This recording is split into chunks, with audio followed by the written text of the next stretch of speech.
guys, welcome back to another video. I'm just going to do a really quick touch on the story that I spoke to you guys about a young 23-year-old who was accused of non-physical sexual assaults and eventually killed himself. He read a suicide note just before he shot himself, and this was quite a serious and big topic because not only did he kill himself, but it was a non-physical contact, and he did try to reach out to the girl who was anonymous, and on top of that he was put on this offenders list that was created on social media.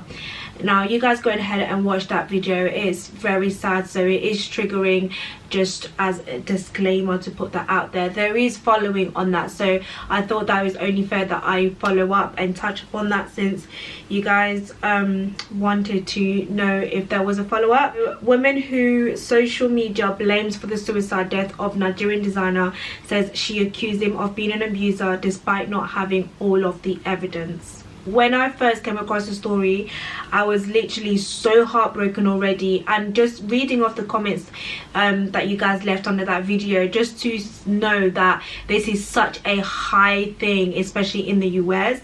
Like, it's absolutely crazy that women get away with this.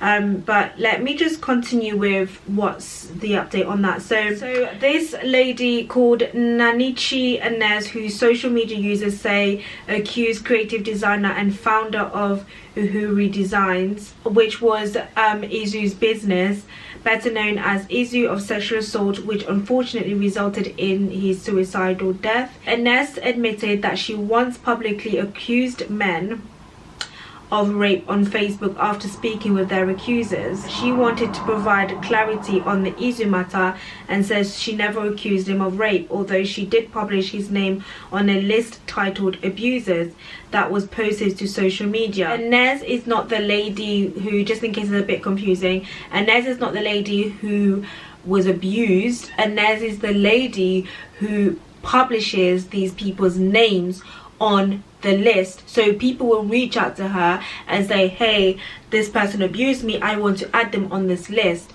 So this lady contacted her about Izu and said she wanted to publish this, but she never even gave her substantial evidence, and yet she still published him on that list, which I absolutely think is revolting, is disgusting. She said a woman contacted her claiming to have been harassed by Izu. It's important to note that Izu never met this woman in person. The woman stated that Izu made several sexual jokes to her through their conversation, which resulted in him being blocked. Can I just highlight here, several sexual jokes through their conversations, which means that she was entertaining a conversation. Listen, I'm just going to give you my honest opinion about this, because I am tired of this type of behavior being perpetuated. So we asked Inez if she knew what the jokes were.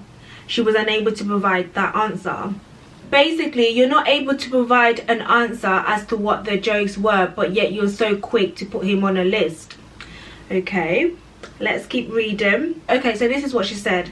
I'm not aware of the joke, but she told me every now and then that he would send her sexual tweets and stuff.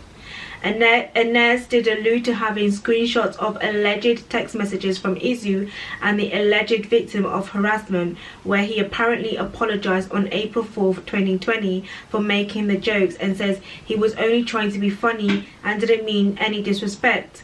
We could not positively confirm the validity of these messages, which he did say in his video that he did try. He attempted to contact her to apologize. He didn't even know who was this woman. He was trying to find out who is this woman. Like, he was literally trying to clear his name.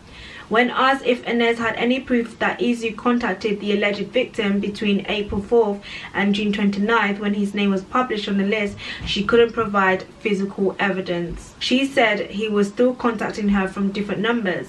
I don't know the timestamps. There is not always a situation that can provide documented proof for, she explained. Basically, what I've just read is a bunch of waffles. There is no substantial evidence. She can't say anything direct, but yet she still proceeded to go ahead and put him on the list.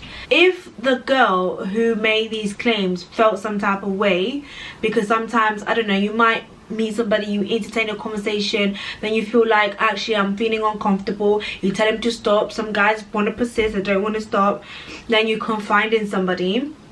That girl obviously knew who this Inez was. She knew about this list, because that's the reason why she contacted her, to put Izu on that list. If you are gonna do something like that, like if you're going to take on that responsibility of putting somebody on such a list that can literally ruin a whole person's life, not only was it eating him up inside, but he physically could not take it anymore, that he had to top himself. Why don't you do your research? Why are you not doing your research? Why are you not able to provide evidence? Listen, I want to see this case go to court. Like, I don't care. I want to see somebody get arrested, for somebody to lose their life. Not only was he even trying to reach out to her, he was trying to apologize. There was no evidence. It's just so heartbreaking that girls think that they can, or girls get away with it. Not even think, girls get away with this, and men are left with their whole life ruined because what, like a few jokes that they tried to make. He didn't even touch her, they didn't even meet her, he didn't even, it's something that she literally could have just like blocked and delete. Like, it's really that simple. I know girls that entertain conversations, and I think to myself, why are you entertaining that conversation when you know that that's the kind of person that guy is? Girls love to entertain conversations, but they're very quick to play the victim. Who raised you? Like, who was raising these people? That's what I don't understand.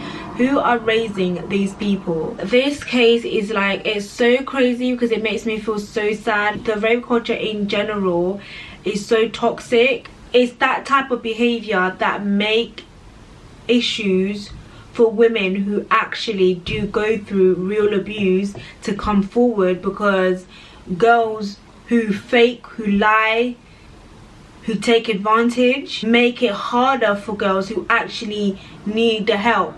Do you get what I'm saying? So I'm not saying that if you've been abused, if you've been in a position, or you know, if you've experienced something like that and it's actually been genuine, I'm not saying that you shouldn't come out and you shouldn't talk. But what I am questioning, and what I'm seriously finding difficult to understand, is number one, why should anybody be allowed to create a list? How are you just going to put anybody's name on that list like that? I don't understand. Let me know what your thoughts are. I do apologize for the different, the light keeps changing. Yeah, join, subscribe, and give this video a massive thumbs up, and I will see you guys in my next video. Take care, bye bye.